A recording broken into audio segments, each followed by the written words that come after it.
nature bonheur, douceur tranquille, à nous terreur, exode et exil. Sommes-nous les seuls, sommes-nous les premiers,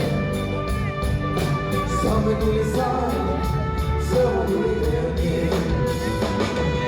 Refugee, I'm a refugee. Oh, refugee, I'm a refugee. Refugee, I'm a refugee.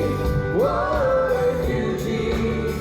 L'objectif de cette convention était de réunir les élus et les associations pour discuter, faire culture commune autour de l'accueil et des migrations. Je pense qu'il faut nécessairement que l'on travaille ensemble, élus et associations. On ne peut pas se passer les uns des autres. Et il faut qu'on fasse culture commune parce qu'il faut qu'on parle du même langage, il faut qu'on parle de la même chose, il faut qu'on ait la même information. Et c'est important de le faire parce qu'après, on va devoir transférer encore cette information, la faire passer médiatiquement. Il faudra marteler parce que le système médiatique aujourd'hui, malheureusement, n'aborde les sujets que par un certain prisme. D'être là aujourd'hui, c'est quand même assister à une rencontre qui est assez exceptionnelle parce que réussir à attirer dans une ville comme Grande-Synthe, par le fribac qu'il fait par ici, autant de personnes qui sont aussi dynamiques et aussi investies dans l'affaire, ça vaut le coup. Et l'autre chose qui est vraiment très importante, c'est qu'il s'agit de rencontres entre des personnes qui, pour l'essentiel, partagent beaucoup de choses, mais qui quand même ont des fonctions très diverses. Et c'est important que des élus rencontrent d'autres catégories de la société civile, comme on dit, c'est-à-dire des associatifs, des militants individuels, des chercheurs, toutes sortes d'autres personnes. Et la question que se posent les élus quant à leur responsabilité sur le champ des migrations est vraiment une question tout à fait cruciale aujourd'hui. L'intérêt d'abord, c'est que quand on arrive ici, on trouve une assemblée nombreuse. Une assemblée nombreuse dans une ambiance de travail. C'est-à-dire qu'on n'est pas simplement dans un meeting où on dénoncerait ce qui ne va pas, mais on est aussi dans un lieu où les questions sont posées, où il y a une réflexion qui s'engage, une réflexion sur le fond. D'un côté, on dit l'Europe gère, l'Europe nous oriente, etc. Mais est-ce qu'il y a encore quelque chose à faire au niveau européen ? Donc voilà, toutes ces questions-là, avec des débuts de commencement de réponse. Lorsque un député européen nous explique comment toutes les mesures qui sont prises autour du changement climatique ont quelque chose à voir avec l'immigration. Lorsqu'une autre députée dans la salle intervient en disant « mais attention, l'Europe est en train de voter toute une série de mesures nouvelles ou de résolutions nouvelles qui risquent de modifier le paysage et qui vont dans le sens des modifications de la loi française. » Oui, c'est une alerte. C'est une alerte, c'est un appel à mobilisation aussi. Alors on a beaucoup notamment d'acteurs associatifs, beaucoup d'élus, et qui font la démonstration que finalement il y a deux manières de répondre à ces questions-là. Ou on est fataliste. On ne croit pas à la capacité des hommes à s'ouvrir et à comprendre l'altérité. Et puis, il y a ceux qui pensent justement que, comme dans des villes comme celle-ci, une fois passé ce qui est la crainte naturelle des gens devant l'altérité, parce qu'on a souvent peur de ce qui est différent, eh bien, on découvre qu'avec d'autres êtres humains, on peut construire même des projets collectifs, et il faut vanter la réussite de toutes les mairies qui ont fait le choix de l'hospitalité plutôt que du rejet. Elles ont toutes réussi et toutes vaincu ce qui était un premier réflexe de l'opinion justement des gens, qui était le réflexe peut-être de dire non, avant même de savoir qui allait les rejoindre sur leur territoire, quels étaient ces migrants. Hier, il était question d'offensive positive, c'est exactement ça, pour penser le sujet d'une autre manière que la façon dont on nous le présente. Parler de migration, c'est parler du monde. Et non pas des relations internationales, mais bien du monde, de la façon dont on voit le monde. En gros, on est tous dans le même bateau. Donc les migrants ne sont pas les autres, mais bien un autre nous-mêmes, comme le dit François Gémen. Et cet autre nous-mêmes, il est sur la même planète, dans le même bateau. Donc la question des migrations, c'est pas tant on les accueille chez nous, mais c'est comment nous tous, sur cette même planète, on se répartit dans les chaloupes.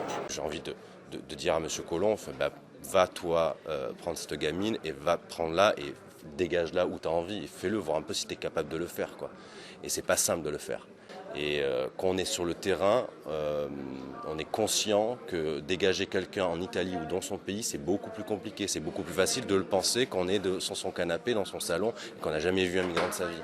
Quand on est confronté à cette situation directe avec des gens, parce que c'est des gens qui existent pour du vrai, avec des émotions, des envies, des désirs, des peines et une histoire particulière et individuelle.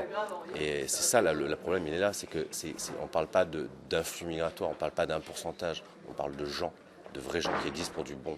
Des attitudes, des politiques qui sont des politiques qui sont condamnées partout dans le monde aujourd'hui, des Nations Unies jusqu'aux défenseurs des droits, au Conseil d'État en France, comme des politiques qui ne respectent pas la dignité et les droits de l'homme. Et ces vrais gens, là, il est facile de les incriminer, de les écraser, parce que c'est des gens qui n'ont pas la parole. Et je voudrais dire à tous ces politiques, là, c'est que dans 10 ans, 15 ans, ces gens, ils vont parler.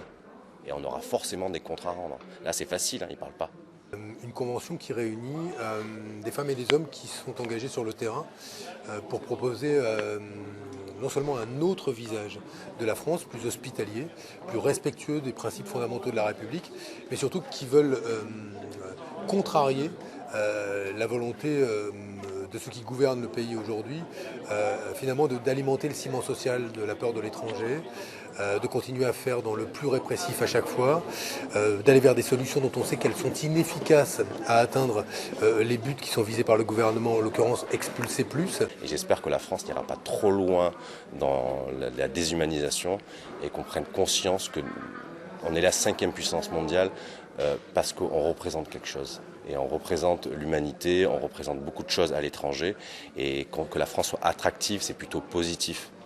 Quelle société fabriquons-nous dans un monde où, et ça beaucoup de ceux qui sont intervenus l'ont rappelé, il n'y a pas eux et nous, mais il y a nous, tout simplement. Et donc c'est ça qu'on est en train de construire et ici on y participe et je trouve ça assez formidable. Notre résistance, nous, en tant que petit groupe d'opposition, elle se fait avec les juristes, Justine notamment, mais aussi avec les associations, et que c'est tous ensemble qu'on va arriver à mener cette bataille qui est une bataille culturelle. Je pense qu'on peut déjà tracer la route pour savoir comment tout ça va continuer. Je pense qu'il faut élargir ce cercle d'élus d'associations à des réseaux professionnels. On l'a entendu, des travailleurs sociaux, des journalistes, le monde artistique, voilà, les juristes. Il faut élargir parce qu'il faut que cette société civile qui regroupe tout le monde soit vraiment un contrepoids aujourd'hui à cette politique gouvernementale et cette stigmatisation d'une partie de la population qui est les exilés. Pour moi, la question migratoire est un sujet majeur. C'est un sujet majeur parce que c'est le regard sur l'autre et parce qu'on ne cesse d'alimenter les peurs, de faire des migrants des boucs émissaires faciles d'un certain nombre de politiques, d'échecs de politique. Et je crois que des initiatives comme celle-là permettent à différents acteurs d'opérer des convergences. C'est un peu ce que vient de dire Damien Carême en conclusion. Et je crois que c'est effectivement une des questions majeures.